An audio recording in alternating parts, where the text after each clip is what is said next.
Irmãos, abramos a Bíblia Sagrada na carta de Paulo aos Romanos, capítulo 8.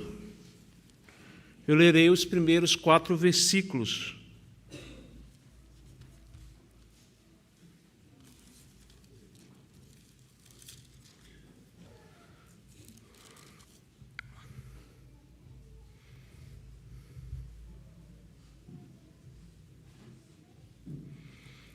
Diz assim o texto sagrado: Agora, pois, já não existe nenhuma condenação para os que estão em Cristo Jesus, porque a lei do Espírito da vida em Cristo Jesus livrou você da lei do pecado e da morte. Porque aquilo que a lei não podia fazer, por causa da fraqueza da carne, isso Deus fez, enviando o seu próprio Filho, em semelhança de carne pecaminosa, e no que diz respeito ao pecado. E assim Deus condenou o pecado na carne, a fim de que a exigência da lei se cumprisse em nós, que não vivemos segundo a carne, mas segundo o Espírito. Amém. Oremos ao nosso Deus. Santo e eterno Deus, estamos aqui nesta casa de oração, como disse o nosso irmão, convocados pelo Senhor, dirigidos pelo Espírito Santo, com esse objetivo, ó Deus, de prestar culto ao Senhor. O Senhor é merecedor de toda a nossa adoração, todo o nosso louvor.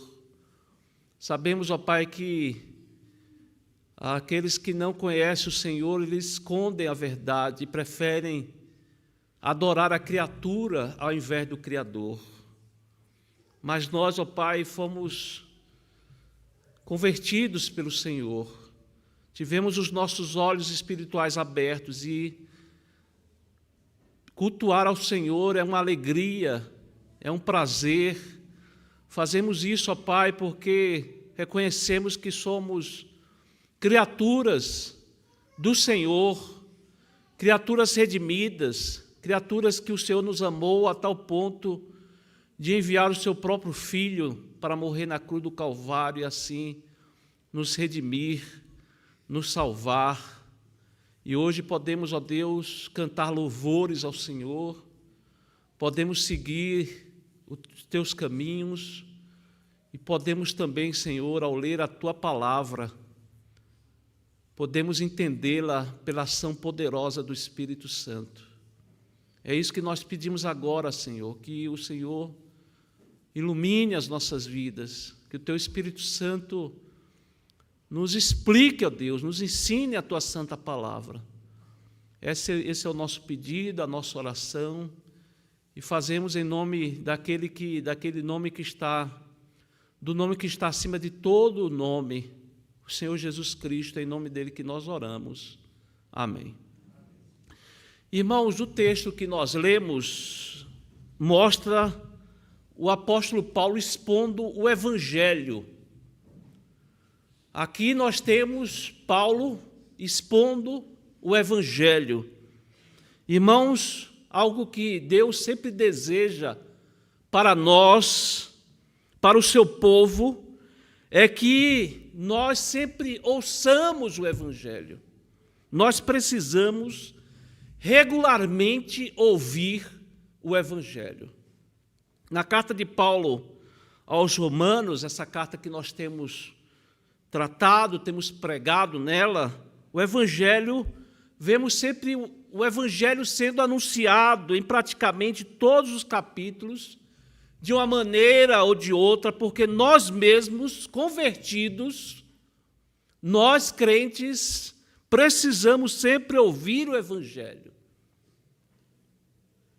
Nós temos aqui no versículo 1, temos uma cláusula prima, uma afirmação que vai ser a base para os outros versículos, porque os demais versículos são explicações desse primeiro.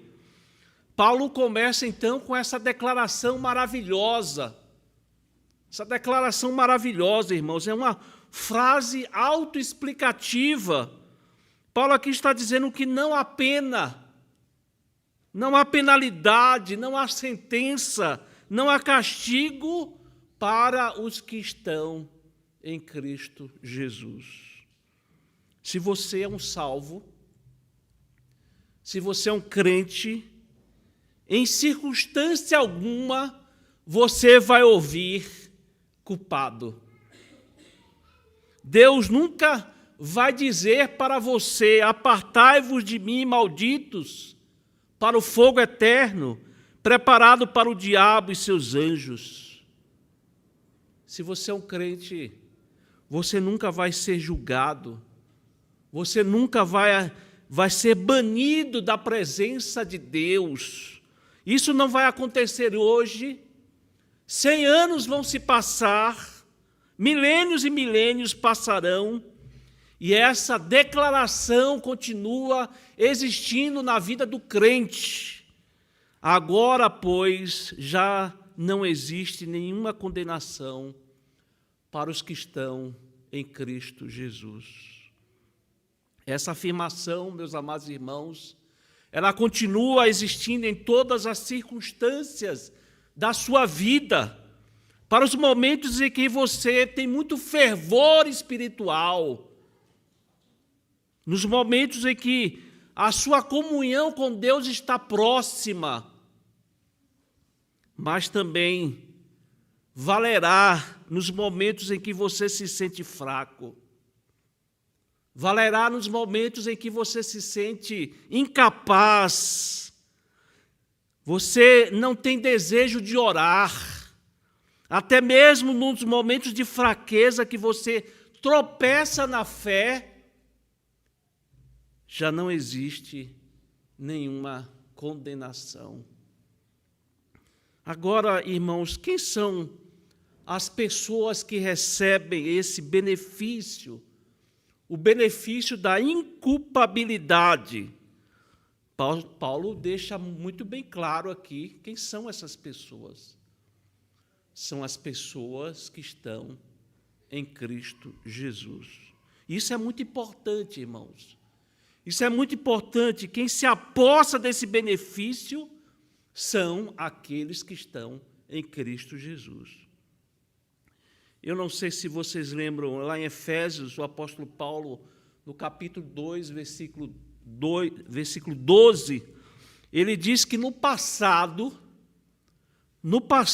naquele tempo, vocês estavam sem Cristo, separados da comunidade de Israel, estranhos à aliança, estranhos às alianças da promessa, não tendo esperança e sem Deus no mundo.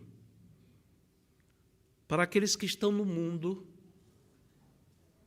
para aqueles que estão sem Cristo, essa declaração não vale. Essa declaração não vale.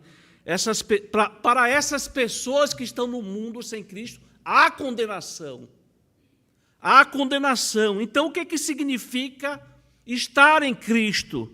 Porque essa é a cláusula mais importante aqui, irmãos. Quem são aqueles que estão em Cristo? Você que vem acompanhando a exposição nesse livro vai lembrar Paulo detalhando isso. No capítulo 3, por exemplo, ele diz que são aqueles justificados pela fé. No capítulo 4, são aqueles que seguem o exemplo de Abraão e de Davi, que desistiram de si mesmos e creram na promessa do Messias prometido. No capítulo 5, o apóstolo Paulo diz que aqueles que estão em Cristo são aqueles que receberam o perdão dos pecados. No capítulo 6, ele diz que são aqueles que vivem no Espírito e se consideram mortos para a prática do pecado. Ou seja, tudo que Paulo escreveu aqui, irmãos, é para detalhar essa informação aqui tão importante, essa cláusula prima. Já não existe nenhuma condenação para os que estão em Cristo Jesus. Essas palavras são maravilhosas, irmãos. Essas palavras são maravilhosas, mas, ao mesmo tempo, elas trazem essa advertência terrível. Aqui temos uma advertência terrível. Se você não está em Cristo Jesus, há condenação para você. Se você não está em Cristo, você está perdido. E essa ira de Deus já pode ser vista nos dias de hoje. Nós lemos lá, estudamos lá no primeiro capítulo dessa carta. O apóstolo Paulo diz que a ira de Deus se revela do céu. E muitos já sentem as primeiras gotas da ira de Deus, porque essas pessoas vivem sem paz, sem alegria verdadeira. Elas vivem sem esperança.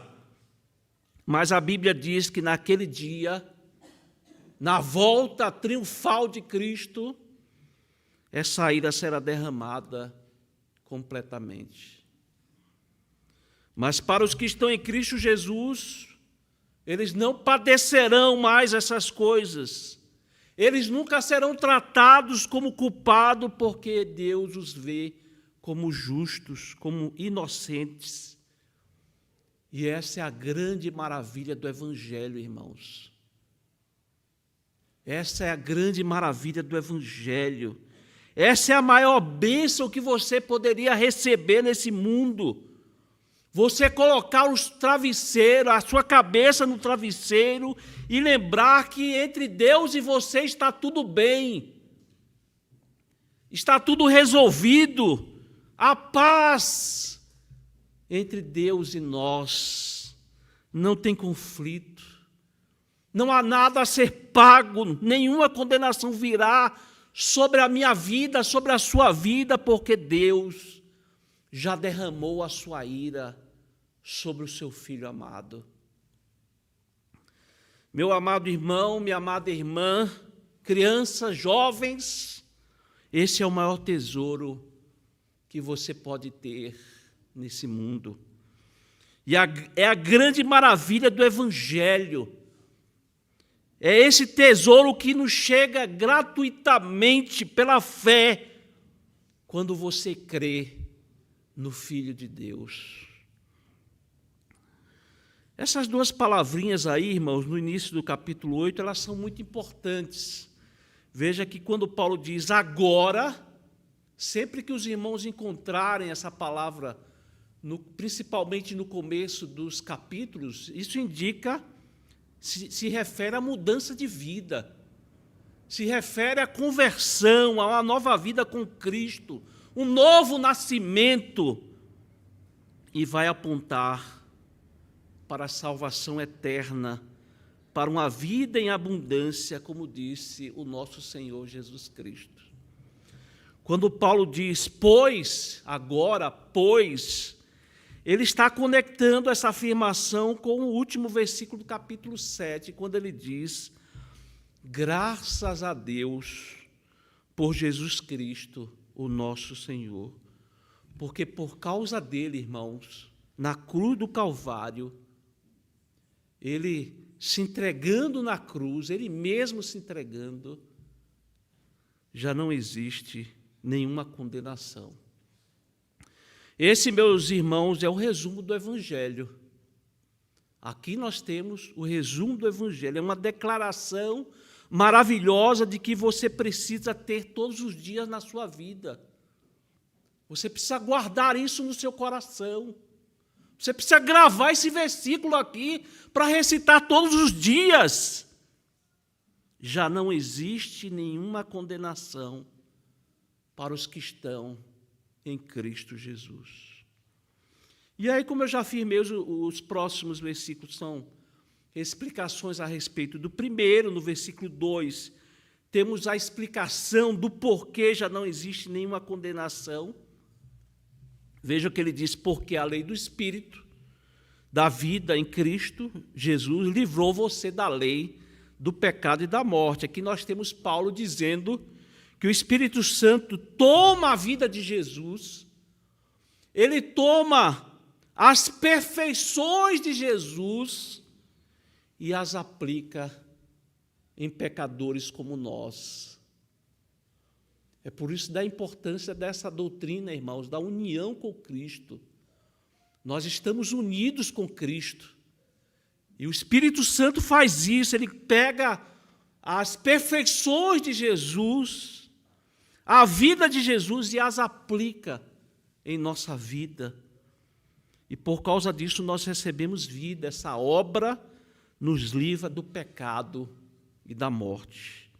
No versículo 3, ele vai explicar como Deus fez isso, com que base Deus fez isso. Ele responde aí, porque aquilo que a lei não podia fazer, por causa da fraqueza da carne, isso Deus fez, enviando o seu próprio Filho em semelhança de carne pecaminosa, e no que diz respeito ao pecado, e assim Deus condenou o pecado na carne.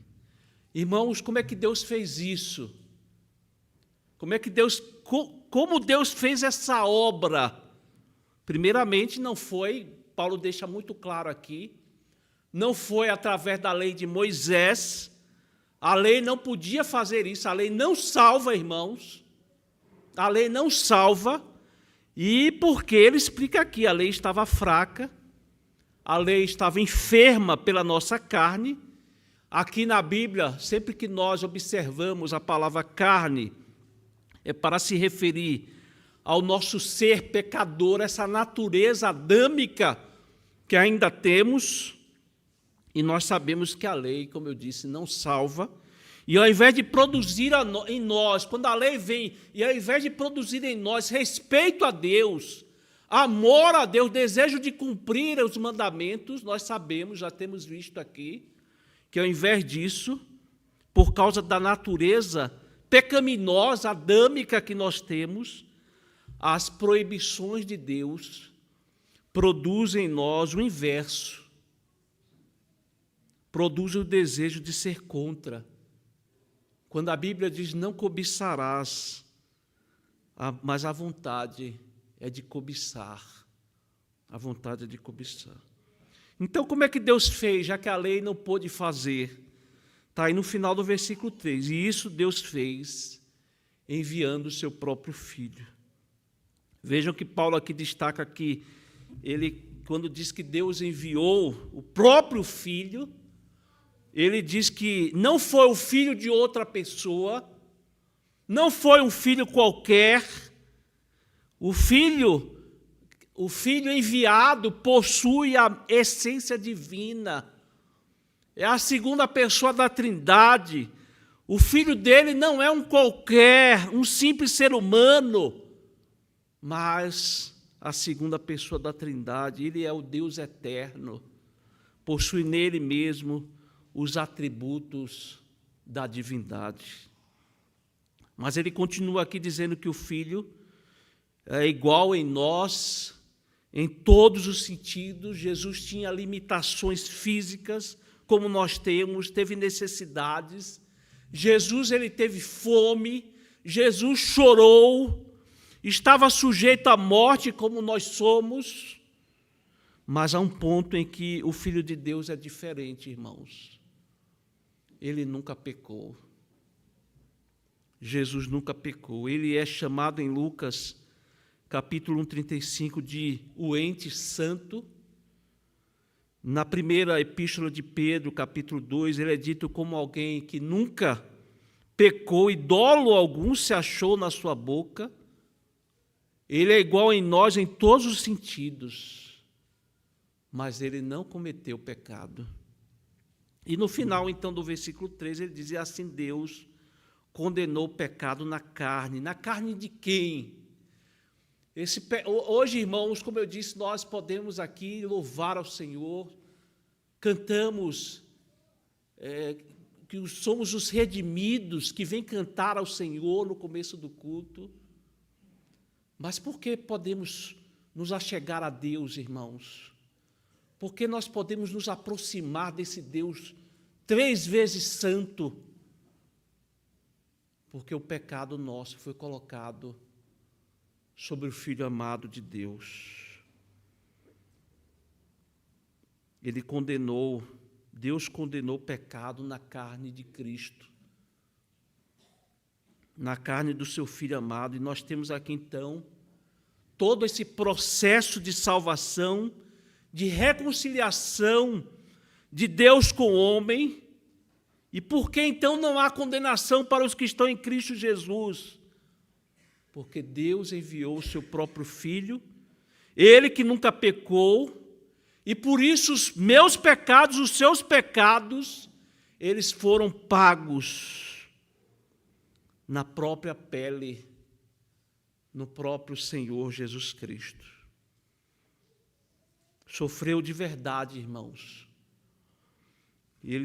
Por isso que ele diz que conhece, a palavra de Deus diz que ele conhece as nossas lutas, conhece as nossas fraquezas, conhece as nossas dores, mas ele levou sobre si as nossas transgressões. A nossa culpa foi punida na carne de Jesus, naquela cruz do Calvário. E aí Paulo, no versículo 4, apresenta a finalidade. Por que ele fez isso, irmãos? Há um objetivo, aí, o propósito. Veja que até a conjunção aqui no início do capítulo 4 aponta para isso, a fim de que, com o propósito de que a exigência da lei cumprisse em nós, que não vivemos segundo a carne, mas segundo o Espírito. Então, qual foi a finalidade? Por que Deus fez isso, irmãos? É importante verificarmos aqui qual é a demanda da lei, qual é a exigência da lei. Vejam que nós temos tratado aqui o capítulo 7 e capítulo 8, e o tema sempre é esse, a lei, ela retoma. E aí, se nós perguntarmos qual é a exigência da lei, o que a lei exige de nós, irmãos? Quando nós lemos o Antigo Testamento, quando Deus apresenta a sua lei para o povo, se você fosse resumir a exigência da lei em uma frase, como é que você diria? Como é que nós poderíamos resumir os mandamentos numa única frase?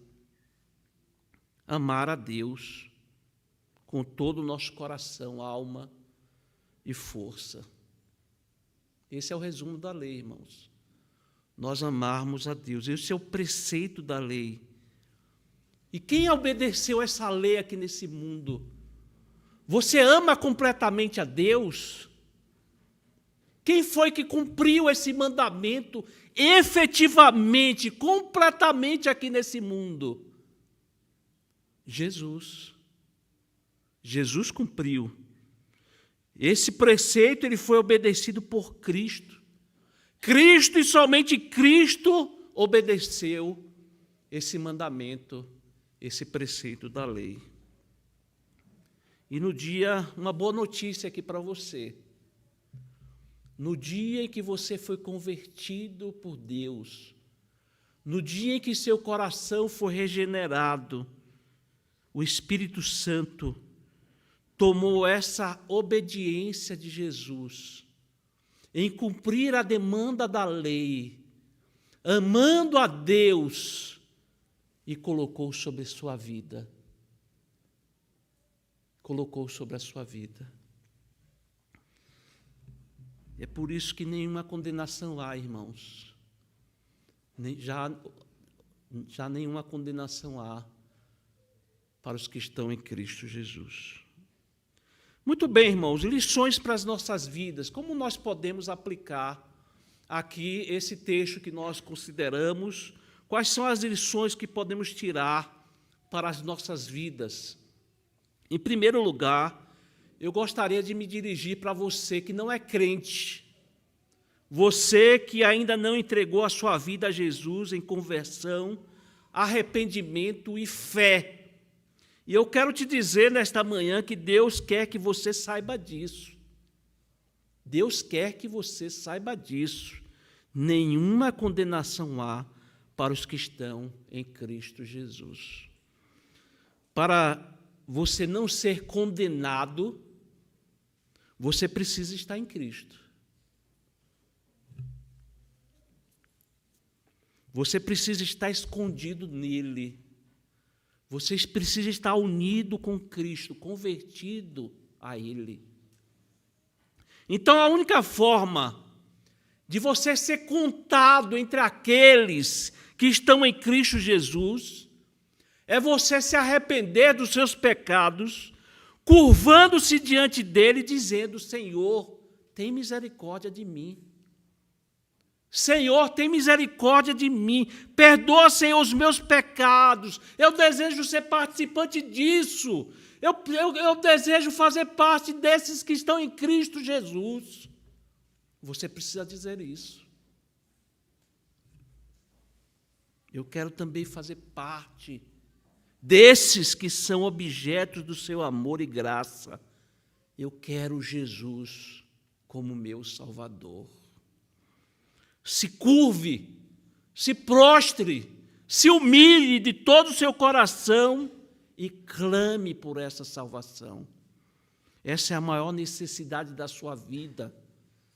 Essa é a maior necessidade da sua vida. Todas as outras coisas podem ser tiradas de você. Você pode perder o seu emprego, pode perder o seu dinheiro, pode perder até a sua saúde. Mas aqui, o assunto aqui é vida eterna. É vida eterna. É esse o assunto aqui. Se você se curvar diante do Senhor, e você fará isso se o Espírito Santo fizer essa obra de regenerar o seu coração, você será contado, então, entre aqueles que já nenhuma condenação há, porque estão em Cristo Jesus. Mas eu gostaria também de me dirigir a você que já é convertido. Você que já é crente, Deus também quer que você saiba disso. Deus quer que você saiba disso. Agora, pois, já não existe nenhuma condenação para os que estão em Cristo Jesus. Esse versículo, irmãos, que sintetiza o Evangelho, foi escrito para uma igreja. Esse versículo foi escrito para uma igreja, foi escrito para o povo de Deus, foi escrito para crentes. Deus quer que você se recorde disso todos os dias. Todos os dias. Deus quer que você se lembre do Evangelho todos os dias, que você pregue o Evangelho para você mesmo.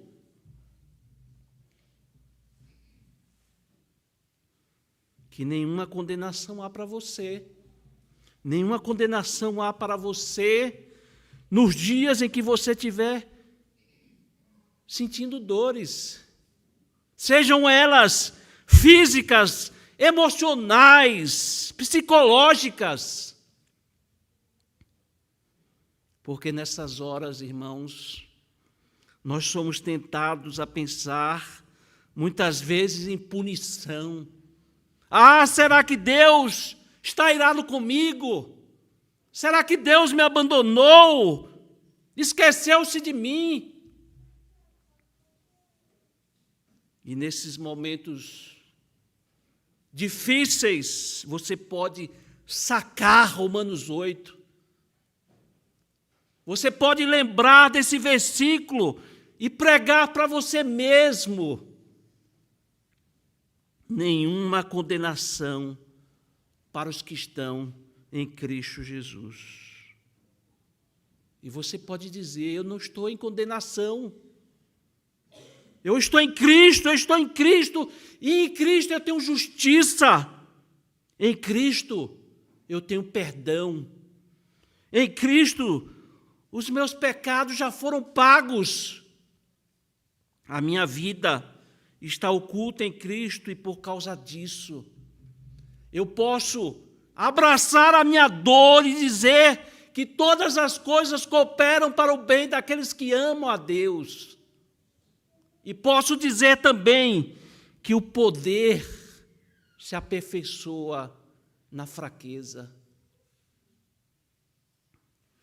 Nenhuma condenação há para quando você se sentir tentado. Quando parece que o inimigo está tentando você por todos os lados. quando os desejos estiverem brotando na sua carne, quando vierem os pensamentos terríveis na sua mente, você pode dizer, você pode lembrar, nenhuma condenação há para você. Porque todas as tentações que você padece nesse mundo, elas já foram padecidas pelo Senhor Jesus no seu lugar na cruz do Calvário. Nenhuma condenação há para quando você pecar. Para quando você pecar, quando você vacilar em alguma coisa, quando você falhar em algum compromisso, quando você se sentir espiritualmente fraco, quando você não sentir vontade de orar, quando você cair, meus irmãos, Deus quer que nós tenhamos certeza da salvação, de que nenhuma condenação há para os que estão em Cristo Jesus. Meus amados irmãos, Deus não quer que você viva dias de angústia, dias de dúvidas, dias de incertezas. Será que Deus me ama? Eu pequei hoje, Senhor, o que é que eu faço? Se você está em Cristo, mesmo sendo quem você é, e fazendo as coisas que você faz, Deus nunca vai lhe mandar para o inferno. E essa liberdade, irmãos, diferentemente do que muita gente pensa, não vai produzir gente cínica. Não vai produzir gente cínica. Gente que acha que pode tomar tudo isso como um atestado para pecar, que pode se jogar e pecar à vontade. Porque esse amor de Deus, ele produz em nós constrangimento, produz em nós gratidão. E quando você olha para você mesmo, você deve se perguntar, Senhor, como é que eu posso viver para Ti, para a Tua glória, como eu posso me alegrar em fazer o mal diante desse amor que o Senhor demonstrou na cruz do Calvário? Como eu posso fazer o mal diante desse amor? Essa salvação, irmãos, não produz gente cínica, leviana, mas produz no crente uma vergonha quando ele peca.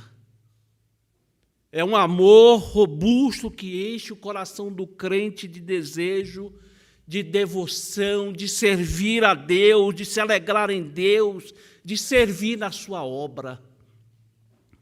Esse amor de Deus inspira a santidade, deseja distância do pecado, não tolera mais o pecado. Você deseja se aproximar de Deus em arrependimento, na certeza de que todas as vezes que você se curva diante dele, o seu amor e o dele são renovados. Nós precisamos disso, irmãos. Nós precisamos disso todos os dias. Nós precisamos do Evangelho todos os dias, porque o único pecado que pode ser vencido é o pecado já perdoado por Cristo. E essa verdade, ela é fundamental na nossa vida. Ela é a chave, irmãos. Ela é a chave tanto para você perdoar o próximo, como para você aceitar o perdão de Deus. Existem muitos crentes que caem no pecado, eles até se arrependem, eles até pedem perdão a Deus, mas eles nunca encontram mais a paz. Ficam se martirizando, ficam se condenando. Irmãos, isso é danoso para a nossa alma. Isso é danoso para a nossa alma, isso forma um tipo de caráter sombrio, que internamente você vive se condenando e por causa disso você condena os outros também. Vive sem aceitar o perdão de Deus e externamente você vive como acusando as pessoas, vive acusando quem está ao seu redor, aqueles que fazem parte do seu relacionamento. Gente que faz isso é gente que ainda não entendeu o Evangelho, irmãos. É gente que ainda não entendeu o Evangelho. Vive condenando os outros porque eles vivem se condenando. São pessoas que não perdoam porque ainda não aprenderam a descansar no perdão de Deus. Mas o Evangelho, irmãos, o Evangelho mostra que podemos viver em paz. Nós podemos viver em paz, com a consciência tranquila diante de Deus. Em paz me deito e logo pego no sono, porque só tu me fazes repousar seguro. Se você está aqui hoje e de todo o coração abraçar essa verdade do Evangelho, nenhuma condenação há para os que estão em Cristo Jesus, você vai olhar para si mesmo. Você vai olhar para si mesmo e dizer: se não há mais condenação para mim, eu não posso viver condenando os outros. Você precisa aprender a se relacionar com esta verdade, porque essa verdade muda a sua vida, muda a sua vida, muda as suas relações. Pare de condenar os outros e aceite o perdão de Deus. Aceite o perdão de Deus. Meu amado irmão, permita que nesta manhã esse versículo seja levado ao seu coração pelo Espírito Santo. Ilumine o seu coração a amar e obedecer a Deus, alegrando o seu coração, trazendo paz, trazendo esperança no amor de Cristo Jesus. Agora, pois, já nenhuma condenação há para os que estão em Cristo Jesus. Que Deus nos abençoe, irmãos. Amém.